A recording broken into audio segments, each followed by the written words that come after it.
ወዳጅ እንግዲህ ያረጋለሳ መታል ማታ ኦኮ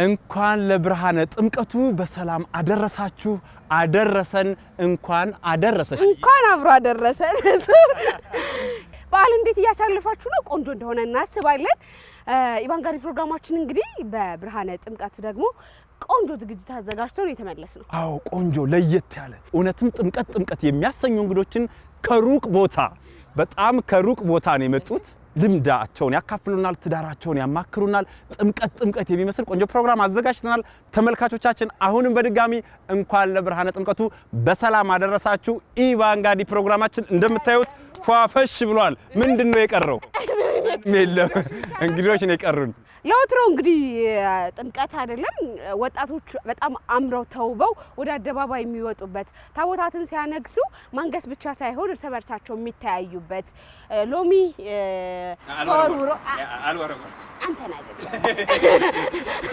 ሎሚ የሚወረውሩ ወጣት ወንዶች እንግዲህ ከሎሚ መወርወር ባሻገር የትዳር አጋራቸውን የሚያጩበት የሚተያዩበት የወደፊት ህይወታቸውን አስቀድመው የሚጎበኙበትን ጊዜ ስለሆነ አሁን ያለንበት የጥር ወቅት ላይ ነንና ብዙዎች ሶስት ጉልቻ የሚመሰርቱበት ነው ከሃይማኖታዊ ባህሉ ባሻገር እንዳልሽው ትዳር የሚመሰረትበት ነው የጥምቀት ያልሆነ ቀሚስ ይበጣጣስ ሴቶች እህቶቻችን አምረው ተውበው ቁንጅት ብለው ከሌላው በተለየ መልኩ ያ ተመልካቾች ለቃልዬ እና አምረው ተውበው የሚወጡበት ነው ወንዶችም እንደሞ ባላቸው ሸክ ብለው ትዳራቸውን የሚያጩበት እድል አለ ከውበቱ ባሻገር በስንኝም እየተወራወሩ እንግዲህ መውደዳቸውን የሚገልጹበት ጊዜ ነው ለማንኛውም የተሳካለት ሰው ለጥምቀት ያጫል ከዛ ደግሞ በጥር ትዳሩን ይመሰርታል ይሞሸራል ይባላል አሁን ጥርም ስለሆነ ከጥምቀት በዓል ባሻገር ብዙዎች ትዳር የሚመሰርቱበት ጊዜ ስለሆነ እንኳን ደስ አላችሁ ማለት እንፈልጋለን ግን ወደ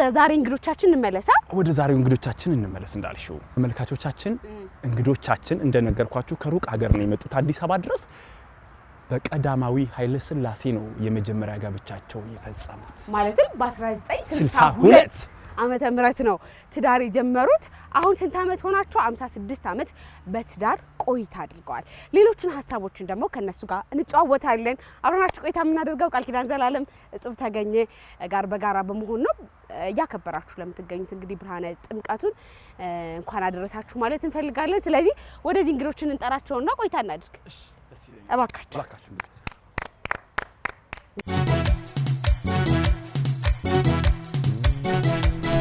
እንኳን አደረሳችሁ አሜን እንኳን አብሮ አደረሰ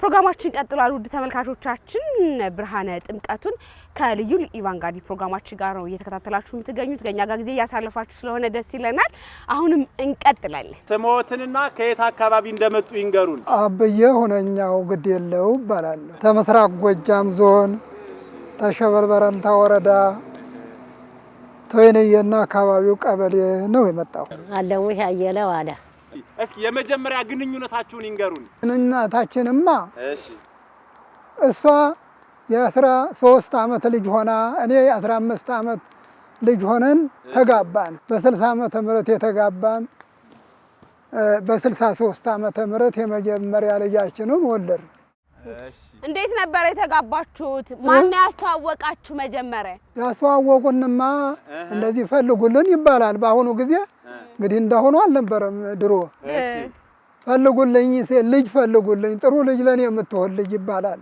እሺ አሁን ይጠያየቃል ተማከለ አንድ ቦታ ስትገኝ ኧረ እንዲህ አለች የገሬ ልጅ አለች እና እሷ ተሆናችኋለች ይላል የሚያፈላልገው እርሶ ፈልገው ነበር ሊያገቡ ሚስት ድሮ እኮ በፍላጎት አይደለም አሁን የፈለገችትን የማንም ልጅ ትሁን አባትና እናት ታለ ዝንጀሮ ብትሆንም እኔ እሷን አላገባም አይባልም።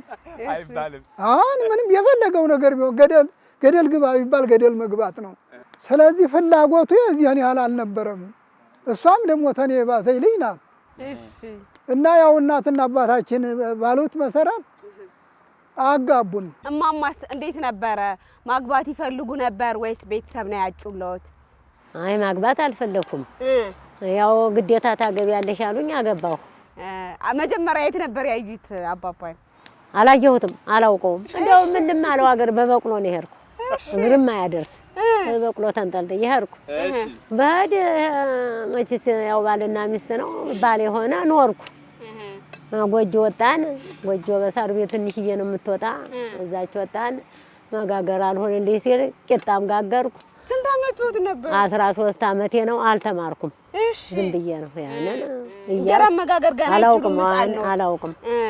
ያንን ዝም ብዬ እሱም ጠባይ ስላለው የሰጡትን እየበላ ቁጫል። ነፍስ አወቅን፣ ወለድን፣ ከበር። ሰርጎትን ያስታውሱታል? ያኔ በፈረስ ሲሄዱ ሩቅ አገር እንዴት ነበረ ሰርጉ? ሰርጉማ ድምቅ ያለ ነው። ምን ለበሱ? ንገሩኝ እስኪ ሂደቱን በሙሉ። ምን ለበሱ? የዛ ጊዜ ምን ለበስ? ሐር ነው። ሐር የሚሉት ልብስ አለ። እሺ። ያበሻ ቀሚስ? ያበሻ ቀሚስ ይለበሳል። እኔ ሐር ነው፣ ያንን አለበስኩም። እሺ። ያን ሐር የሚሉትን ቀይ ሐር፣ ቀጠሌ ሐር ምንድን ይባላል? ያለብሻ ሐርኩ። ኩል ምናምን ተኳልኩ። ተኮመኮምኩ። ኮምኳም አለ። አሁን ጸጉሮትን ማለት እንደዚህ ወንዱ እንደሚኮመኮመው አሁን እንደ ጾም ማለት ነው።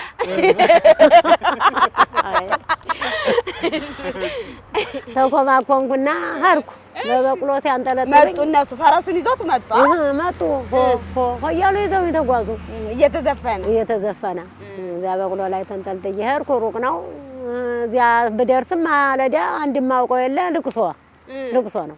ለምን ደስ አላለዎትም? እንደ ዘፈን እንደዚህ ሲያምርቦት እዚያው እናቴ ላይ ሆኜ ደስ አለኝ። ማታ እንደ ነገ ልሄድ እንደ ዛሬ እዚያ ሄድኩላት እያለቀስኩ ነው። ደስ አላለኝም። ሰው ሀገር ስሄድ ደስም አላለኝ። አለቀስኩ። አይዞሽ ይሉኛል። ለመርኩት። እዚያ ወዲያ ሰርጋችንማ እንግዲህ በእናንተ ሀገር እንጃ ደግሞ ነገሩ ነው። በእኛ ሀገርማ ሰርግ ይሰረጋል፣ ይታረዳል፣ በሬ ይታረዳል፣ ላም ይታረዳል፣ የሀገር ይጠራል። የሀገር ተጠርቶ ሌማት የምንለው አለ። ሌማት ማለት ነው። ሌማቱን አንድ ሰውም ይይዘዋል፣ ሁለት ሰውም ይይዘዋል፣ አራት ሰውም ይይዘዋል። ደግሞ አራትያ የሚባል አለ። አራት አንዳንድ ምግብ መብያ ማለት ነው። ሌማት ምግብ መብያ ነው። ሌማት ማለት እንደዚህ ነው። አሁን እንግዲህ እኔና እሷ አሁን እናንተ ራስጌ ናችሁ። በዚህ ይወርዳል ሌማቱ። ያንን ማነው አራት ሰው ወይም ሁለት ሰው ያው እንደ ሁኔታው አቀረብ ሰው ተሆነ አንድ ብቻውንም ሌማቱን ይይዛል። ደግሞ ፈቅ ያለ ተሆነ ለሁለት ሌማቱን ይይዛል። ደግሞ ለአራትም ሆነው ይያዛል። አገር ይጠራል። ሲወት ተሆነች የመጣው እሷን ሊወስድ የመጣ ማሞታ ያን ሁኔታውን እንትን ይልና ያን እየጨፈረ የሚፎክርም አለ። ያን ይዞ ይሄዳል። ደግሞ የአገሩ ደግሞ ጎረምሳ ወይም ጎበዝ ልማታ ይላል። ለምን ምን ባህል ነው?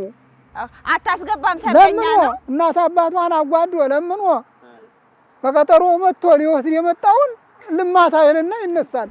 እሺ ከዛስ አይ ያለ ይገላግላል። ያ ሽማግሌው ያ ጥለሽ ይሄን ያክል ልብስ ይሄን ያክል ምናምን ተብሎ ያ ይሰራል። ምን ጣሉ እርሶ? የዚያ ጊዜ ጥለሽ እኮ ሳንቲሙ እኮ ውድ ነው። እንዴው ስንት ጣሉ እርሶ? 50 ብር ነው የጣሉ። ውድ ነው የዚያ ጊዜ 50 ብር ጥሎ። እንዲያውም 50 ብር አይባልም 50 ሽልንግ ነው የሚባል። ሽልንግ 50 ሽልንግ ነው የጣሉ። ሽልንግ ማለት ምንድነው? 50 ሳንቲም ማለት ነው።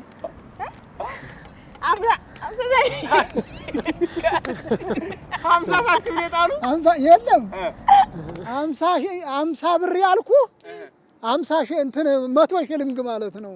50 ብር ነው የጣልኩ አይደል ያልኩ? 100 ሽልንግ 50 ሳንቲም 100 ከዛ ግን እና ያ ነው እና 50 ብር አይባልም። እንዲያውም የዚያ ጊዜ እገሌም 100 ሽልንግ ጣለ ነው የሚባል። ስለዚህ ብዙ ብር ነው ያወጡ ማለት ነው። 100 ሽልንግ ሰማይ ነው። ጤፍ የዚያ ጊዜ 4 አህያ ጤፍ ጭኖ ቢሄዱ 100 ሽልንግ አይሆንም። እና ያንን ነው የጣልኩ። እንደገና ደግሞ ልብስ ደግሞ በላይ በታች አልብሼ ነው ኩታና ቀሚስ ነው ለማማ ገዙላት። ቀሚስ እንደዚህ አይነት ቀሚስ የሚጠለቅ እንደሱ በቃ እንደዚህ። አዎ እንደሱ አይነት ቀሚስ። የመጀመሪያ ጊዜዎትን ያስታውሱታል? እዛ እሳቸው ቤት ከሄዱ በኋላ እርስዎ የመጀመሪያ ቀኑን ያስታውሱታል? እንዴት እንደነበር? ማን አላመዶት? አማቴ እሱ እናት ቂጣውንም ምኑንም እያሉ ያበሉናል። አሁን ሴትዮት ያንን ስንለማመር ጥለውን ሄዱ። እናቴት እስክትለምዱ ግን እናቱ አብረውት ነበር? አዎን አብረውን ቁጭ ነው ያሉ። ቁጭ ያሉ ትዳራቸውን ትተው ትንሽ ነኝ መጋገርም አይሆንልኝም ይሄን አርገሽ እያሉ አለማመዱኝ እና ተዚያ ወዲያ ሄዱ። ለመድኩ። ተዚያ ወዲያ እንዴት ነበረ ትዳር? አባባ ካገቡ በኋላ ትዳር እንዴት ነበረ? ተዋደርን፣ ተፈቃቀርን፣ ኑሮ መሰረት ጀመርን። ተመካከል ልጅትም ተወለደች። ተተወለደ በኋላ ያን እያረስን የዚያ ጊዜ መሬት ችግር የለም። ያው መሬት ዝም ብለን የፈለግነውን እያረስን ስንጠቀም ወለድን። ደግመን ወለድን። በኋላ ደግሞ በዚህ ደርግ ገባ። አሁን ወዲያው እንደገና ሊቀመንበር አደረጉኝ። ደግሞ ልጅ ነበርኩ የዚያ ጊዜ 23 ዓመት ልጅ ነበርኩ። ያን አንድ እንደወለዱ ገና አንድ እንደወለዱ አይደለም ደጋግም ያለው 2 እና 3 ወልደናል። እሺ። እና በኋላ ሊቀመንበር ትሆናለህ ብለው የአገሩ ሰው መርጦኝ በሊቀመንበርነት እየሰራሁ እያለ አሁን በዚያ በኩል እንግዲህ እሷ ሊቀመንበር ስለሆን ስራውን እስከዚህ አልሰራው አሉ። እሷ ደግሞ ደስ አለላት አለ።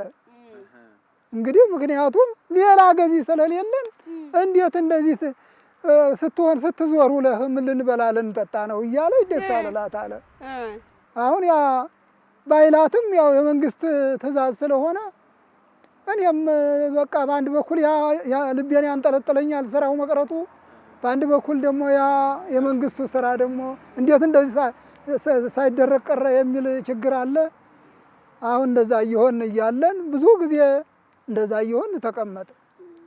እሷ መከራዋን እያየች አሁን በኋላ እንዲያውም ደግሞ ለጉዱ ያን ሁሉ ፈጽሜ በማርፍበት ጊዜ በ80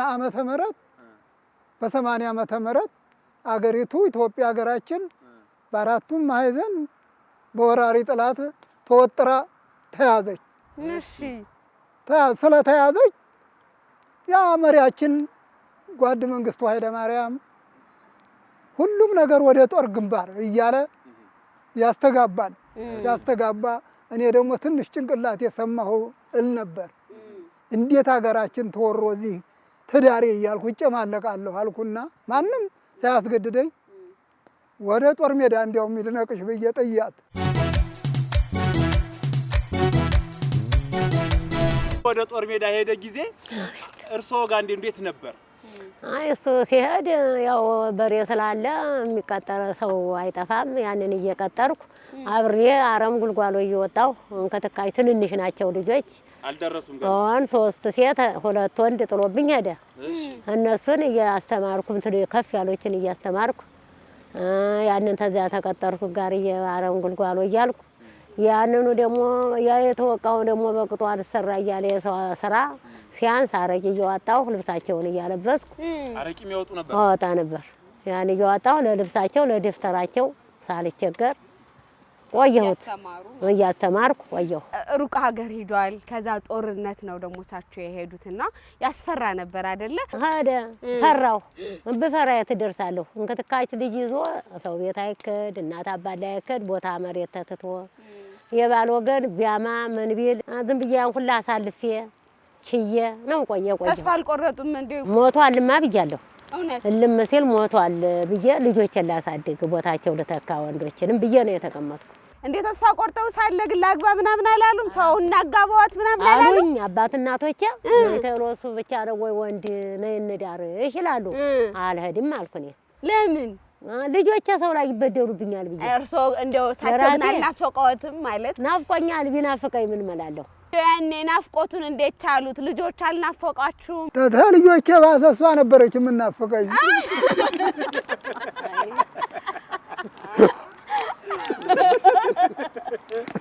እሺ ሲናፍቁና ታዲያ ምን ያደርጋሉ? ምን አደርጋለሁ? ጠፍቼ አልመጣ ዙሪያዋን በጠላት የተከበበች ናት። ልክ እንደዚች ሰርክል ነገር ተይዛ ያለንባት ቦታ በጠላት የተከበበች ናት። ፍቃድ አይባል ፍቃድም የለም። ልጆች ደግሞ 6 ልጆች ወልጄ ነው የሄድኩ። ያው እሱ እግዚአብሔር አለው ድረስ ቆየው። አሁን ቆይቼ እንዲያውም ምን አልኩ እዛ ሆኜ አቤት እግሬ ጠበኝም እያልኩ አሰቃያት ነበር። ተንግዲህ ብመለስ እግሬን ጠበኝም አልላትም ነበር። ክርስቶስ እዚያ ለመመለስ አብቃኝ እያልኩ ይህን ሁሉ አሳል ነበር። በሀገራችን ወይም በገጠራችን ባልና ሚስት ባሏን ሚስቴት እግሩን አጥባ ተስራ ውሎ ሲመጣ አጥባ መንገድ ውሎ ሲመጣ አጥባ ነው የምታስተኛ እና የዚህ አይነት ባህል ስለነበር ያው ተንግዲህ እንደዚህ አልልም ለካ በደለኛ ኖር ያለሁ እያልኩ ተማከል መጣሁ። በመጣ እሷም እንደዛ አድርገህ ለችግር ሰጥተኸኝ ብላ ምንም ያኮረፈችው ነገር የለም። በደስታ ተቀበለችኝ። ያንን ተዛ ወደዚህ እንደገና ደግሞ ትዳራችንን እየመሰረት ዳር ልኳል። ያው እንግዲህ እዚህ ደረስ፣ ለምልኩስና ማዕረግ ደረስ። እንደው ግን አሁን ያኔ ተስፋ ቆርጠው ነበረ፣ ተመለሰ። ኃላፊነቱን በሙሉ እርስዎ ነበር ተሸክመው ነበር። እኔ ነኝ ልጆችን ሲያሳድጉ አረቂ ሲያወጡ ቀላል ነገር አይደለምና ልክ ሲመጣ እንዴት ነበረ ይሄ ኃላፊነት መጋራቱ? ደስታ ሞትኩ። የዛ ጊዜማ ተጓደኞቼ በታች ሆንኩ እያልኩ አለቅስ ነበር። ሳለቅስ እንደው ልጆቼ ከፍ ይሉልኛል። አገሩን ቦታውን አለቅም። ወንድም የለውም፣ አክስት ያጎት ነው እንጂ እናት አባት የለው። ሰሶቼ እንዳልደነብ ይህን ቦታ ሌላ ሰው ሊመራበት ነው። ልጆቼ ነፍስ ያውቁልኝ እንደሆነ እዚሁ ልበደል እያልኩ ቅር እያለኝ እያለቀስኩ ነው ተቀምጬ የቆየሁ። ሲመጣ እንደ ጓደኞቼ ሲሆን እግዚአብሔርን አመሰገንኩት። አረስኩ። ደግሞ ቆርቆሮ ቤት ሰራሁ። ልጆቼም አደጉልኝ እየተማሩልኝ። ወዲያ ደስታ ሞትኩ።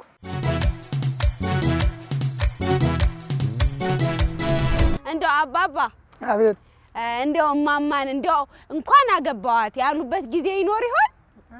እማማን እንደው እንኳን አገባዋት ያሉበት ጊዜ ይኖር ይሆን? አሁንም እያልኩ ነው።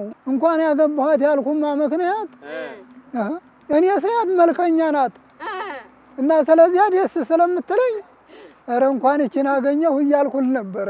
እሷም ትወደኛለች፣ ውሸቷን ነው እና እኔም ወዳት ነበረ። ኧረ እንኳን ተሷ ጋር ተገናኘሁ፣ ኧረ እንዲህ አለች እንኳን አጋጠመኝ። አንዳንዲት እሳት ብትሆን እኔን ጨምራ ሌላ ቦታ ተከተኝ ነበር እያልኩ ይሄንን እል ነበረ። ጌታዬ አሁንም ተሷ ጋር አደራህን እንደ እዚያ መጨረሻው ድረስ አኑረን እያልኩ እግዚአብሔርንም ለምነው ነበር። የለመንኩትን ይኸው እስካሁን አቆይቶን ለዚህ ደረጃ ደርሰናል። እማማስ እንደው እንኳን አገባሁት እንኳን ባሌ ሆነ እንኳን የልጆቼ አባት ሆነ ብሎ ያውቁ ይሆናል እላለሁ። እንደው ምኑ ነው? ጸባዩ ነው? መልካቸው ነው ወይስ ምን? አይ አግማሳብ ነው። ሲያወጡ እንደው አንድ ነው፣ ትልቅ ነው፣ ረጅም ነው፣ ረጅም ነው። የዛ ጊዜ ጣን ሆኖ ደስ ይላል። አሁን ተነሱ ተጓደኞቼ በላይ ባል ነው ያገባው፣ ተኔ በላይ ነው ያገባው። በግብርናውም ያምርበታል፣ በዳኝነቱም ያምርበት ነበር። ተጣልታችሁ እንደው ምንም አታውቁም? እንደው ያጋጫችሁ ነገር? ኧረ እንደው አንጣላም፣ አንኳረፍም። እንዴት ሲመጣ ነው የምቸኩል። እሱም ሲመጣ ያው ሙሉ አቀራርጦ እንዲያ ብሎ ይገባል። በመካከላችሁ ችግር ከተፈጠረ እንዴት ነው የሚፈቱት እርስዎ? እንዴት ነውማ? ወይ ቃል እየሄዳለሁ ወደ ውጭ ወዲያ እስቲ በርድልኝ እጠፋለሁ። ተዚያ ግድም እዛ ላንሳ ምናምን ዱላ ይሉ ሲሻለኝ እመጣለሁ። ስመጣ እሷም ተሽሏት አገኛታለሁ፣ ደህና እንሆናለን እና እንደዛ እየተዋሃን ነው ተቸችለን። ተኔ የበለጠ እሷ ደግሞ በጣም ትችለኝ ነበረ። እግዚአብሔር ይወደው ተኔ በይልቅ እሷ በጣም ትችለኝ ነበረ እና በዚህ በመቸቻላችን እዚህ ደረጃ ደርሰናል። ክፉን ታላለፉት መልካሙ አይገኝም። በየት ይገኛል? ታላለፉት ዝም ብሎ አንድ ነገር ማትረባ የመድፌ ቀዳዳ የምታክል ነገር ስትገኝ ያችን ይዞ ወር ታሉ ፍርስርስርስ ነው። የሁን የተንቆረንጮ ሆኖ ቁጭ ነው።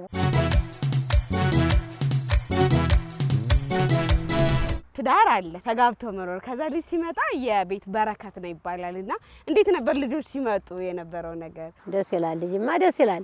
ቤቱ ሞቀ ኮል ቤቱ ይሞቃል። ጫጫታው ደስ ይላል። 2-3 ልጅ ሲሆን በረከቱ ልጆቼ ተብሎ ደስ ይላል። ልጅ ስለነበሩ ልጅ ማሳደግ አልከበደውትም?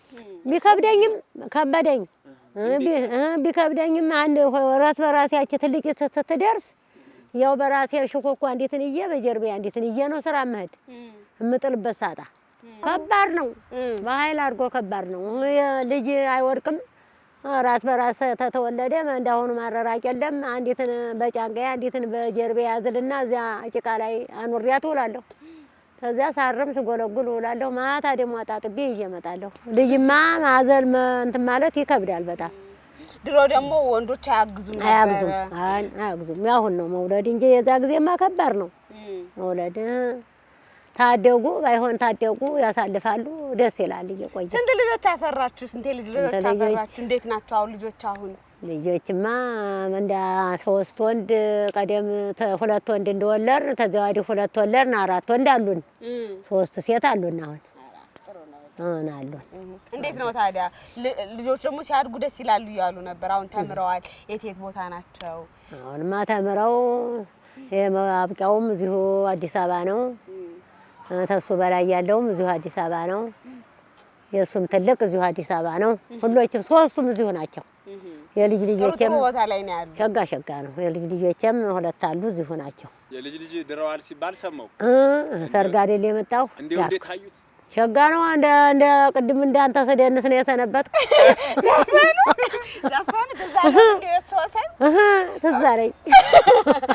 ደስ አለኝ። የልጅ ልጅ ለመዳር አበቃኝ ብዬ ጨፈርኩ።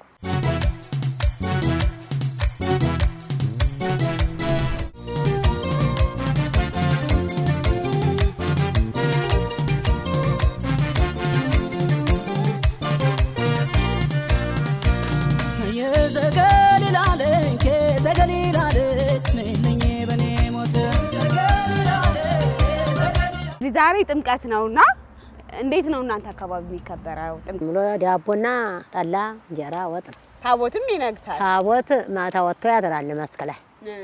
በበነጋው ጥሩምባ ይነፋል። እዚያው ነው ብለን ስናገሸበት የምንውል ስንዘፍን ስንጨፍር እንውላለን። ደግሞ ታቦቱ ሲገባ ይመጣል ተመስክ ታቦቱ ይገባል። ተዚያ ወዲያ ቤታችን መበተን ነው። እኛ አካባቢማ ጥምቀት ማለት 11 ቀን ነው። አዎ እና 10 ቀን ታቦቱ ይወጣና እዛ ባህረ ጥምቀት ይባላል። እዛ ያድራል። ህዝቡ ሁሉ አብሮ ያድራል። ያው ህዝቡ እያዋጣ እንጀራም ጠላም እያዋጣ እዚያ ሲጠጣ ያድራል። ያ ቄሱም መለኩሴውም ምኑም ሲጠጣ ሲበላ ያድራል። በበነጋው ረፋድ ወደ 4 እና 5 ሰዓት ላይ ትገባለች ታቦቷ። ተዛ ታደረችበት ወደ ቤተ ክርስቲያን ትመጣለች፣ ትገባለች። እና እንደዚህ ሆኖ ነው የሚከበር። ለሚከታተሉን ደግሞ እንኳን አደረሳችሁ ይበሉ። እንኳን አደረሳችሁ ልጆች፣ እንኳን ለባህረ ጥምቀቱ አደረሳችሁ። እንኳን ለባህረ ጥምቀቱ አደረሳችሁ።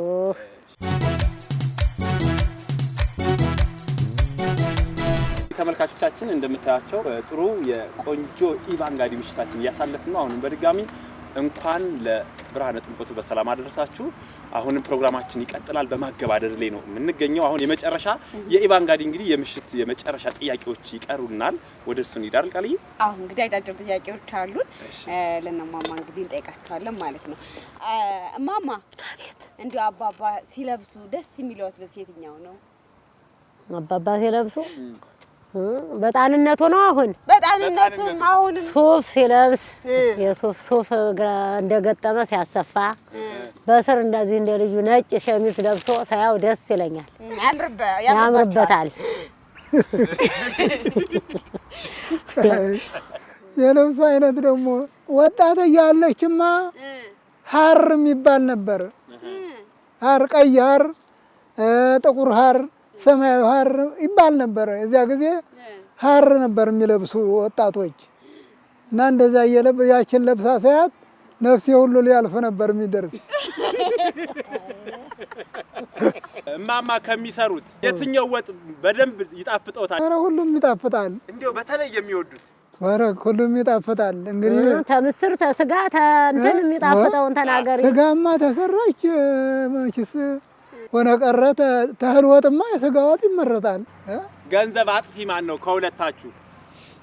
እኔ ነኝ። ሆነ ቀረ ወንዱ እሷማ የታጠፈዋለች። እንደው ገበያ ሄድኩ ብሎ ወይ ጎረቤት ጋር ሄዶ በዛው ቆይቶ የሚመጣ ማን ነው? እኔ አልሄድም። እውነት ልጆቼን ጥዬ ተቤት አልወጣም። እሱ ወጣ ሲል አይጉድ ማን ላይ ገብቶ ነው እስካሁን የቆየ እላለሁ እኔ። ኋላ ይመጣል። ተመጣ ዝም ብሎ መቀበል ነው እንጂ እኔ አልወጣም፣ አልሄድም። እንደው ከቡናና ከሻይ የትኛውን ነው የሚወዱት ማማ? ቡና ለምን ስኖር ቡና ነው የምወድ። ጭስ ማጨጭሰው ቡና ያፈላል። አንድ ዳቦይትን ቁርስ አድርጌ ዳቦ ተሌለ ቆሎይትን አድርጌ ቄሱን ምኑን አድርጌ ቡና ስቀዳ ደስ ይለኛል። ቡናውን አልጠጣም እንዲያውም እና ድሮም ቢሆን ሻይ ይሻለኛል። እሷ ቡና ነው የምትወድ። ከጠጅና ከጠላ የትኛውን ይመርጣሉ? ተማርና ተህል ማን ይጣፍጣል ቢለው እህል ያለውን ይበል እንጂ ማር ይጣፍጣል አለ አልኳችሁ እና ያለውን ይበል ጠላ ጠጅ ይጣፍጣል። አባባ አቤት። እማማን ምን ያህል እንደሚወዷት እስኪ ይንገሯት። መውደድ እኔማ እወድሻለሁ ሳይሽ ነፍሴ ነው የሚወጣ። እንኳን ድሮ አሁንም ነፍሴ ነው የሚወጣ ሳይሽ እና እስከዚህ ድረስ ነው የምወዳት ነፍሴ እስኪወጣ ድረስ። እማማ የሚንገሩት ለአባባ እኔማ የትም ብሄድ የትም ብትሄድ እዚያ ተቀምጬ እወድሃለሁ፣ እወደዋለሁ፣ እወድሃለሁ።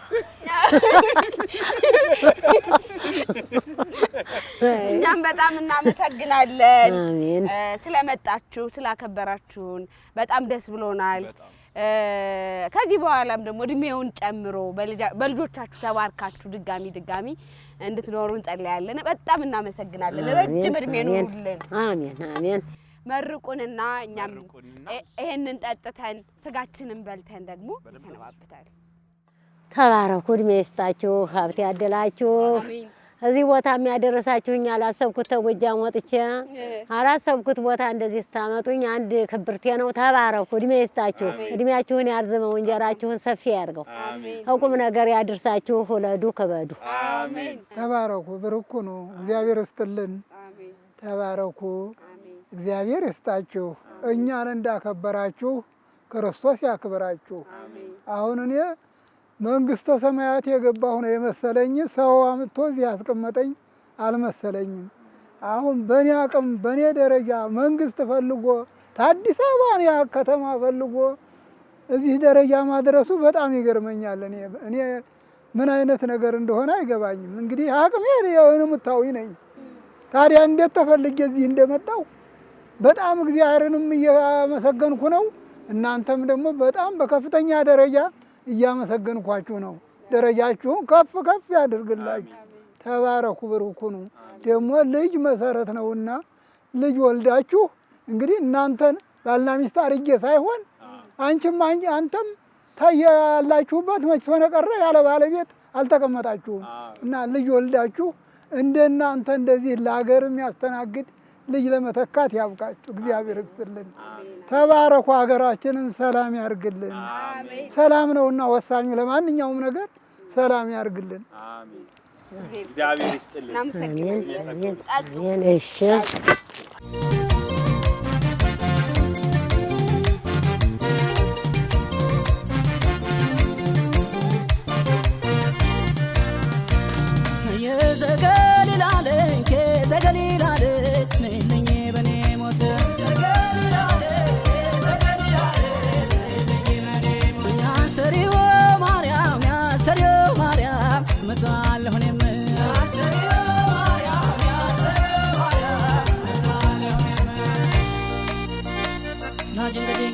ያረጋለሳ መታል ማታ ኦኮ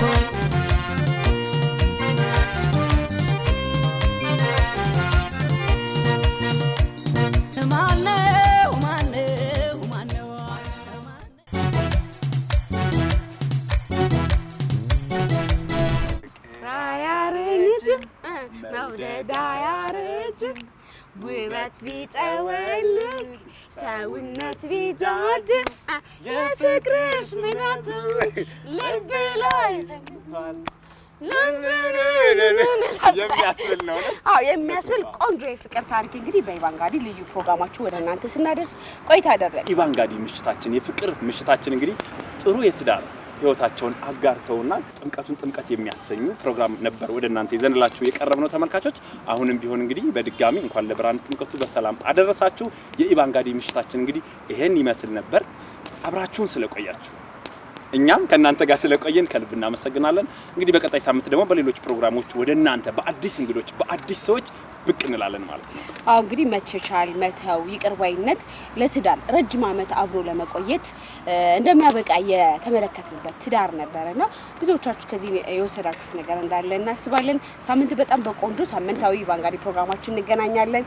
እጹብ ተገኘና ቃል ኪዳን ዘላለም አብረናችሁ ቆይታ አደረግን። በድጋሚ መልካም በዓል እንዲሆንላችሁ እንመኛለን። ይህ ፕሮግራም እዚህ ጋር ተጠናቋል። ደህና ደሩ። መልካም በዓል።